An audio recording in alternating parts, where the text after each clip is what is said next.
Hi అండి, ఈరోజు chicken fry చేద్దాము. ముందుగా కొత్తిమీర, పచ్చిమిర్చి 2, అల్లం, వెల్లుల్లి క్లీన్ చేసుకొని కట్ చేసుకొని వేసుకోవాలి. దాన్ని గ్రైండ్ చేసుకోవాలి నీట్గా. అందులో ఒక నిమ్మకాయ కూడా పిండుకోవాలి. తర్వాత వాటర్ తీసేసిన పెరుగుని యాడ్ చేసుకోవాలి.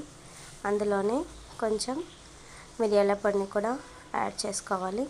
ఆ మిక్స్ని తీసుకెళ్ళి చికెన్లో కలుపుకోవాలి. అందులో కొంచెం గరం మసాలా కూడా కలుపుకోవాలండి. సాల్ట్ తగినంత మీ ఇష్టమైన చికెన్కి అప్లై చేయాలి బాగా. తర్వాత కొంచెం నెయ్యిని కూడా యాడ్ చేసుకోవాలి మీకు ఇష్టమైతే, లేదంటే స్కిప్ చేయొచ్చు. ఏమి ఇష్టమని బాగా మిక్స్ చేసి కొంచెం చిటికెడంత పసుపు వేసుకోవాలి. స్టవ్ పైన ప్యాన్ పెట్టి కొంచెం ఆయిల్ అప్లై చేసి చికెన్ ముక్కల్ని మంచిగా అరేంజ్ చేసుకొని కాల్చుకోవాలి. అటు ఇటు తిప్పుతూ కాల్చుకోవాలి.